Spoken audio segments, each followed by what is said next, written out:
Yeah? Let's have. Now you've presented your arguments. Now you have to understand how this works. Okay, Muslim people, like Christians, they have primary source materials that they go back to.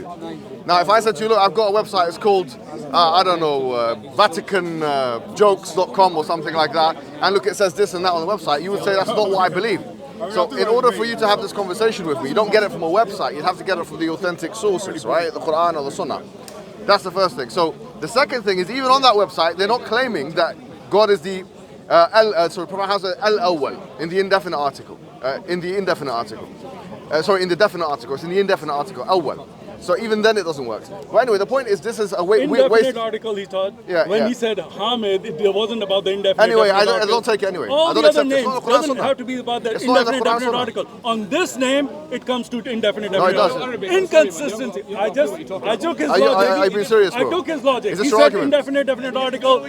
All the other names of Muhammad does not have a definite article, but those are attributes of Muhammad. When it comes to this name, since it doesn't have the definite article, it is not. Where's it? What hadith? Sorry, what hadith mentions that he's the awwal? I read it from your website. All right, I don't care about website. I reject the website. I reject the website. If you can say that all the websites that are saying 99 names of Muhammad are put up by non-Muslims, I reject the website. That's another story. It's not a source. These websites are put by Muslims, by imams. They have rejected. So everybody here knows these websites are all rejected. Yeah. I agree with that. Yeah, fine. It's a deviant group. Pakistanpedia, they have declared is a deviant group. We don't know about that, but it's false. They're anti-Islam. They're putting up non-Islamic information to propagate Islam. Is this your argument? Is Pakistan putting up non-Islamic? I think you say Pakistan. It's a website. But this is a website. It says Pakistanpedia. Okay. Is this your level of argumentation? Is this your level? Okay. Is this your argument? This is just one argument. You're wasting my time. Okay. You are wasting my time. Okay. When you go and learn from somebody from one of your missionary groups or whatever, if you want to speak to me, then you can speak to me next. All right, fine. But let me just finish with your friend here. Look, all I'm going to say to you is this. If you want to be able to provide an argument against the Muslims, then the first thing you need to know how to do is reference the Islamic texts. Unfortunately, you have failed miserably, in being able to do so. You've got in a website, which is pakistanmedia.com, and told me that I have to believe in it. Now, I'll tell you what. I think what you should do, unless you have a voracious or robust argument that you've thought over properly and which meets the academic standard, you, my friend, are wasting my time. Can I answer that? Do you understand that? Can I answer that? Do you understand this? Yes. So have your final say. Hurry up. Can I answer that? So that when I'm done with you, your friends can be dealt with as well. He said that all the names from that website that he agreed with, he said those are correct. Sorry. What they're saying is that everything that we think that is right on that website is from Islam. Okay. Anything we disagree with is non-Islamic. Are we done? That's their logic, and they're telling me that this website, don't give me the website. Fine. I will take the information from this website that I agree with, because he's a Hamid, he's praised one, he's praised and this and that. All those names are correct. All this website is correct, and the website is stating these names are from Quran and from Hadith. That's your argument? That's my argument. Think you so much. Thank you. Goodbye, my friend. See you later, yeah? See you. Goodbye. Thank you. Please come here. I'm back. Yada. I want to talk about Surah 65 verse. Wait. What am I waiting for? Wait. I've already spoken about that with one of your friends. What friend? I don't know the friend. I don't know, one of your guys from the... I don't know who it was. He's a Christian. Do you consider Christians to be your friends? They can be my friends, but I don't know who you're talking about. Okay, so one of your Christian colleagues or whatever. Well, but I want to talk to you about it. What's wrong with it? I'm asking I you have questions. no problem. What's wrong with asking you a question? Can I ask you a few questions? Yes, of course you can. Okay. You're shivering. Yeah, what's wrong with that? No, you know your prophet, Sheikh? Yeah, no problem. Yeah, but you're shivering in front of me. shook. Not in front of the enemy. Right, but your prophet shook, didn't You're shivering in front of but me. he shook when he received revelation. I'm receiving revelation right now. Oh, are you? Yeah. You better have a stronger argument than your colleagues. That's good, my friend. That's revelation. All right, okay. Go ahead. Anyway, let me read the verse out for you, man. Because we're just going back in tangents. You're going back in what? I said we're going around in tangents. Oh, okay. Going around in tangents. It's an interesting one. Yeah. Well, you don't know what tangents mean. I do know what tangents are. Anyway, it says here, and for such of your women, this is Surah 65 verse 4, all right? Yeah. And for such your women as despair of menstruation, if you doubt, their period of waiting shall be 3 months, yeah? Along with those who have had it not, and for those with children, their period shall be, they bring forth their burden, and whosoever keepeth duty to Allah, he maketh his course easy. Now, the Tafsir writers confirm that this is talking about children. That verse is talking about children. Al-Jalalain says it, Ibn Kathir says it, I can list a few of them if you want me to. But what do you think about this? Do you think they're okay and correct in their translation of that? Well, you've mentioned verse 3. Verse 4 is وَاللَّائِ لَمْ يَحِدْنَ. You didn't actually mention it properly. The reason why I didn't mention that is solely because the tafsir writers have said this is referring to young children. But you're mentioning verse 3, 65:3. No, sorry. If I said, I apologize wrong comment. If I said 65 verse 3, I apologize. It was 65 verse 4.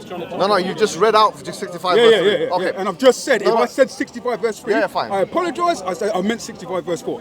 Now 65 verse 4. Thank you for apologizing. I've already done it. You might be doing a lot more of that today. You can get big-headed as you want, I don't care. That's fine, good. So it's not really a good trait, is it, Mohammed? It's no problem. It's not a good trait, man. Okay. You need to humble yourself a bit. You know that book? Thank you for humbles yourself a bit? Thank you for your advice, my friend. Thank you. No problem. I always give advice. I'm always here to give advice. Oh, thank you so much. And I hope you come to Jesus, bro. I'll need your barber's number so I can give him a couple of pointers and pieces of advice as well. Do you?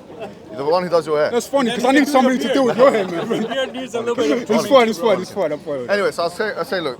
Okay, so in regards to what you've said, I think there's an element. As I've said, Al-Jalalain, Ibn Kathir, and every tafsir writer I've claimed claims that the verse in question is referring to an iddah. That iddah is the period of waiting for divorce, right? Agreed. And that period of waiting for divorce, 3 months, is for children as well. I'll tell you the truth. So your God is okay with marrying children? Okay, no, it's fine. Let me answer your question. What? It's true to say that if you read the tafasir and the exegesis of chapter 64 verse 4, especially on the part where it says وَاللَّائِ لَمْ يَحِدْنَ, it does mention women that are pregnant, it does mention postpartum women, but it also does women that have never had a period before. That's true. And if someone tries to do inkar of that or reject that, then they will be... And it mentions children as well. Well, I'm saying women that have never had a period before. It doesn't say women, it says children. Ibn Kathir clearly says it mentions children. Yeah, no, do you want me to read it out again? No, fine. I'll read it out to you. I'm telling you, listen. Allah the Exalted clarifies the waiting period of the woman in menopause, and that it is one whose menstruation has stopped due to her older age. Can I finish? Do you know why it says women? Can I finish? The verse says women. Can I finish? Can I just finish? Can I allow my place? Then you talk. I'll give you all the time. And that is one of those whose menstruation has stopped due to her old age. Her iddah, waiting period for divorce, is 3 months. So who's iddah? Who's iddah? This is waiting period for divorce. No, but it says her iddah. Her iddah. Yeah, who's this her? is referring to the woman in menopause. Woman. Woman. And now let me read the rest of it. Right? Her iddah is 3 months, instead of the 3 monthly cycles for those who menstruate, which is based upon the ayat in Surah Al-Baqarah. The same for the young who have not reached the years of menstruation. Accept. Their iddah is 3 months. So you can marry and divorce children in Islam. Okay, let me answer your question, right? Let me understand. First of all, the verse itself says min nisaikum, from your women, yeah? Right. So women is, you've asked me where the verse itself mentions women, yeah? And this is mentioning young children, so you've got a problem with the early tafsir. Let me ask you, yes, no, I don't have a problem with them. No, so you don't? No, I don't have a problem. So when they say young child, are you asking me a question now, or are you just going to continue. All right, so let me answer your question, right? So it's true to say that... No, it's fine. It's true to say that aqdun nikah. Right. The aqdun nikah is a marital contract. Right. Can be done with anybody at any age. Of course, yeah. Yes? This is something which you didn't know that. But the sexual interaction... No, I did know that, mate. Okay, fine. Maybe you did know it. You're a great scholar of Islam. But you go on like you're a great scholar, mate. Let's be honest. Fine. Let's not crack wires, fine. Not helping you. No problem. Go on. So what I'm saying is, scholars of Islam differentiate between two things. Right. They differentiate between aqdun nikah, which is a contract, and when, for example, the woman can engage in sexuality. What scholars are these, bro? And let me tell you what the evidence for that is. No, what scholars are these? Are example, they early, like Ibn Kathir? Yeah. So what are they? Do you know the names? Yes. Can I write them down? Yes. Let's get the names. Let me get you the names. For example, and Nawawi mentions that in his Sharh of Hadith, where he mentions the hadith of why the Prophet ﷺ married Aisha. He done the aqdun nikah at the age of 6, and then he consummated at the age of 9. What years after Hijra is it? Pardon? What years after Hijra is it? 400 and something. I don't know, 440 maybe. Right. Yeah, after Hijri. I don't know exactly. And Al-Nawawi was his name? It's Al-Nawawi, yeah. For example, do you know who else mentions it? For example, Ibn Qudam al-Maqdisi mentions it in his book. Ibn Qudam. Yeah, Ibn Qudam al-Maqdisi mentions it. So basically, the Hanbali scholars. What I'm saying to you is this: it's pretty much understood in Islam that you can do a contract of marriage, but that contract of marriage is not efficacious in the fullest sense until the woman is able to consummate the marriage. And that capability, which is referred to as istita'a in the books of jurisprudence, is mentioned as physical capability. So let me explain. Hijab, you did say. I know. Let me explain. If you read the Quran on its own, you could literally marry a child. I accept. That was your word. I accept. So you could argue the point that it's most explicit in the Hadith. Why can you argue the point that it's most explicit in the Hadith? Because it's only mentioned in the Hadith. Let me tell you why it can be alluded to in the Quran, but it's mostly mentioned in the Hadith. For number one, the scholars of Islam, the jurisprudential scholars, because really you have to differentiate between the exegetes and the jurisprudence. Yeah, it's fiqh and tafsir are two different things. So what's wrong with the exegetes? There's nothing wrong with them. Early. No, what they're saying is right. What they're saying. What's wrong with them? No, I'm not saying there's anything wrong with them. I've not said that. All I've said is that they're saying that the contract can be done, but that it's not efficacious in the fullest sense, where intercourse between the two parties can happen until the woman is ready. So who makes this stipulation? So they, like I said, the Islamic scholars, they deducted it from the fact that the Prophet Muhammad and Allah don't make this stipulation. Yes, they do. Muhammad sallallahu alaihi wasallam. Where's Muhammad made that stipulation? So as I said, they look at it from the fact, the scholars look at it from the fact that he married at the age of 6, that there was a marital contract, but that he did not do jima', or he did not do intercourse, so there was no intimacy until the 3 age years. of 9. Exactly. Yeah. So they look at that and they say, well, that's good evidence that even though no, it's not correction, it's called specification. So it's good evidence for the fact that the contract can be put in place. However, that it's not efficacious until the person becomes capable. Now, how do we know? Who determines? Who determines whether she's capable? Good. That's a good question. Because there's also hadith that claim that silence means her consent. No. And also, we see instances within hadith. I'm not misunderstanding anything. We see instances within hadith. How do you know? I know because I've read it. Right? What's the hadith? We see instances within a hadith where Aisha's taken by Muhammad and he beats her. Okay, now that's a different topic. So if silence means I reject that. He obviously was. I reject that. You reject that. I reject it. So you reject hadith. No, I reject your understanding of it. Let me go back to the first point. So beating her till she's green is my understanding, correct? Wallahi, if you find me any hadith that says that the Prophet ﷺ, I dare you to find one single hadith where the Prophet ﷺ beat Aisha when she's green. You're a liar. You are a liar. The fact. Hold on. Second thing is, let's get to Christianity in a second, yeah. But we're not getting to Christianity. No. Then we'll go to Christianity. Fine. I don't mind. Fine. Let's deal with Islam first, because we don't have anything to hide.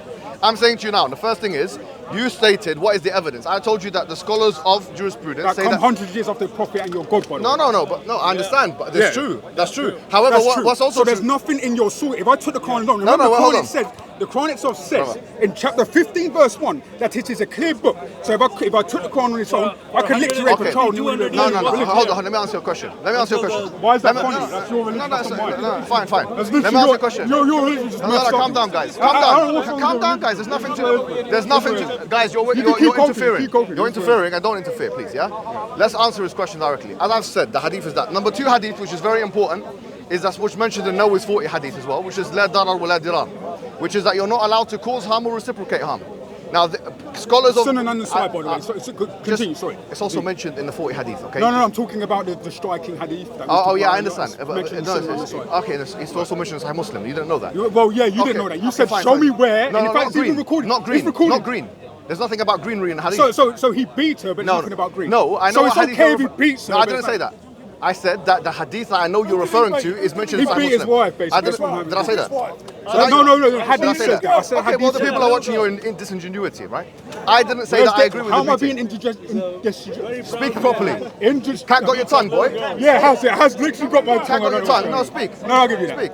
Disingenuous. I wasn't being indisingenuous. Okay, no, it's not disingenuous. It's disingenuous. Yeah, I wasn't being disingenuous. Okay. So your disingenuity is for all to see. I wasn't being disingenuous. Okay, let me clear. All right, fine. Let me answer your question. Fine. Are you afraid to hear my response? I'm not afraid of your response. Fine, let me. I've got no response. Okay. Go on. Okay. I'm not afraid of my response, but I've got no response. You've got no response. Okay, so let me respond. My response is this: is that the scholars of Islam, they consider one of the major objectives of Islam as not to cause or reciprocate harm unless there is injunction in the text. And who are these scholars? They're later than your prophet. So how can we know? How can we know at the time of your prophet? If we're at the time of prophet, how can we know that those same people believe that you had to wait a certain period to have sex with a child? Okay, they did. Bearing in mind your own prophet. No, we don't agree with what you just said. Had sex with a child. We married a child. Listen, we don't agree with what you just said. You don't agree with it. That's what let me answer your question. Go on. To answer your question, the scholars of Islam, they look at like a Shatibi mentions in Muwafaqat, right? He says that in order to understand an objective of Sharia, you don't look at just one piece of evidence, you look at the combined pieces of evidence. So in the case of this principle of causing or the principle of causing and reciprocating harm is not as a result, he mentions, or the principle is ad-darar yuzal, that harm is to be averted. This is a principle in Islam. Unless there's enough. Who was that principle sent down? No, I'm telling you. How can we know that it was sent from Muhammad? Okay, you asked me a question. Can I answer it, please? Go on. Yeah, fine. So Shatibi mentions in Kitab Muwafaqat that in fact principles like this are more veracious than one piece of evidence, and the reason why he says is because it combines all pieces of evidence. So, for example, in this case, there's a hadith of the Prophet ﷺ where he said himself. It seems like a load of words. Okay, fine. Maybe you don't understand it, but maybe you're bringing any points. That's the point. So let me just say my words, and then you can say what you want. So the Prophet Muhammad ﷺ, he mentioned the hadith, La darar wa la dirar. There is no harming or reciprocating harm. Right. And he mentioned another hadith, La darar wa la idrar. So it's another way of saying the same thing, but with more emphasis on reciprocating the harm. So no bringing harm. Is that No, no reciprocating harm? Yeah. So why did your Prophet harm Aisha? I'm explaining to you that there's no evidence of that. I just shot Sunan an-Nasai. No, hold on. He said, hold on. so you were the black shape that I saw in front of me. And he said, yes. Yeah. He struck me in the chest, which caused me pain. Then he said, did you think that Allah and his messenger would deal unjustly with you? I said, whatever the people conceal, he knows. Sahih Sunan an-Nasai, Hadith 2039. Okay, let me answer it. So you've been exposed. No, I haven't been exposed. Let me answer it. According to Muhammad, it's okay to beat somebody. Would you like me to answer you? All right, fine. First and foremost, you're not helping yourself. First and foremost, Aisha herself, who's the narrator of that hadith, mentioned in another hadith. So that means it's wrong. Can you let me speak? Continue. All right. So Aisha, who's the narrator of that particular hadith, who supposedly said he struck me in my chest and caused me harm, which I reject the translation of, because if you bring the Arabic, it's not darabani. He didn't mention that at all.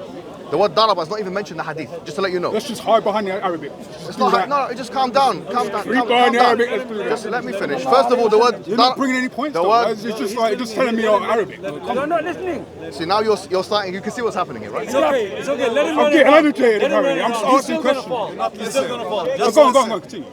I'm shaking now. Your prophet shook. Okay. So you're trying to be disrespectful. We're not trying to be disrespectful. We're trying to. There's hadith. Let me deal with the points. You're going to another tangential point. Go to the point. First of all, the hadith inside Muslim, does not mention darabani, and I challenge you, which means hit, to strike or whatever, which is mentioned in 434, the same word, fadribuhun. That's not even mentioned in the hadith. So I challenge you to find the opposite of that. Number two, it's not my problem. No, and then I'll give you something which is hold on. Let me finish. Let me finish. All right, go on, the second thing, which is even more damning for you, is that Aisha herself. Just let me finish the point. I know. I'm not talking. Okay. Can you see? I said I'm not talking. Can you see? He's anxious. He's very anxious. I'm really not. This is the funniest stuff. Would you like a beta blocker? Would you? No, I'm alright. I think you need one. I'm not the one who. You sound like a beta male right now. Sorry? I said you sound like a beta male right now. Beta blocker means a propranolol. It's a drug that brings your heart rate down. I don't need any of that, mate. Maybe you do. Okay, look, you're shaking and shivering. So if Muhammad shook and quivered, only if there's an extraneous variable which substantiates the shaking. Also revelation, him sweating and shaking. Yeah, he met God. You're meeting me. He met God. How do you know I'm not meeting God? He met a demon. How do you know I haven't got God? Muhammad met a demon. He met God. You're meeting me. How do you know that I'm not receiving revelation from Allah? All right. How do you know that I'm not receiving revelation from Allah? Fine. Can we go to the point? How do you know? Can we go to the point? No, you brought up the shaking. So how do you know I'm not receiving revelation? Listen, you're running away. You are running away. You're the one's running away. Okay, let me stop shaking. So I'm showing your prophet shook. Okay, no problem. No problem. So it's not a problem. Okay. So if he's not a problem, I'm no problem. See, look how he's talking. Okay, let's run. Second point. Second point is that Aisha herself said the Prophet never hit one of his wives. In a hadith that's narrated upon her in Bukhari, she said that the Prophet never hit any of his wives. So the hadiths contradict each other? No, they don't, because the word. What do you mean they don't? He struck her. Okay, no, let me explain. If your translation of the hadith, it's not my translation. It's Muslims, it's not me. I didn't make this up. I'm translating the hadith for you. I'm a Muslim, right? Wrong. Irrelevant. You're one Muslim. Even this isn't. And there's a lot of Muslims. One minute, guys. Even there's many Muslims that disagree with you. Websites are wrong. Sahih al-Bukhari is wrong. So you're not the judge of jurisprudence. Everyone can see the desperation in the air. You're not the judge. I'll let you squirm. You're not the judge. Mohammed Hijab is not the judge of jurisprudence. Squirm in front of me. I enjoy it. He just threw the hadith under the bus. how he's squaring. Sahih Hadith, he just threw it under the bus. Look how they're both squirming. How are you, sir? You okay? Are you done? I'm not scared of you. Are you squirming? I'm not scared of you. You're quivering and shaking and you're I'm not squirming. scared of you. And your guy is honest, ever since I've come to this park for 2 years, and you saw me 2 years ago, all right? I've always done this. I've always done this. Everything in about Islam is false. And it's recorded. Yes, So I'm not throw scared it of under you. the bus. We're not all scared of you. Alright, Maybe these fantastic. are, Throw but I'm not Islam scared of under you. No problem. And we're done here. So Now, continue with your point. So my point is 3 steps. That is just to answer your question. Yeah. If your point is that if you look at the Quran alone, without reference to the Hadith, can you justify intercourse with prepubescents, or would you have a stronger argument? I'll say you would have a stronger argument without the Hadith, but we don't accept the Quran without the Hadith. That's why we look at the Quran and the Hadith. So there's no Quran, only upon doing so, what Hadith says that you cannot have sex? that's not how the Hadith works. Just to let you know. No, so no Hadith says that you cannot have sex with a minor. No, hold on. So You Hadith said doesn't say according to the that. Hadith we cannot have sex with children. That's what you said. No, what I'm saying is the Hadith works in the following way. It's not just like it. You have to have, for example, a saying. So the actions of the Prophet are also considered to be something that we the Muslims follow. The sayings of the Prophet, the iqrar of the Prophet, or what the Prophet affirms or doesn't affirm. This is what So we can interpret our own traditions the way we want, and if we don't like something, we'll just reinterpret it. No, I mean, even you accept That's the same. your religion. Hold on. That's your religion. Calm down, Your religion's back. Calm Go down. on, So anyway, well, now you have to be disingenuous, right? I'm being disingenuous. That's just the same old No argument problem. again. Okay. It's not So disingenuous. now you that don't we're- interpret your religion how you want, and anybody who says it's paedophile is wrong and a kafir. Okay, just to summarize the point, yeah? You asked the question about chapter 65, verse 4. I did not negate the fact that some scholars of exegesis and hermeneutics have said in the past that this refers to prepubescence. The ink of the Ummah, Ibn Abbas said it. And listen, It was called the ink of the Ummah for a reason. Sorry? The ink of the Ummah.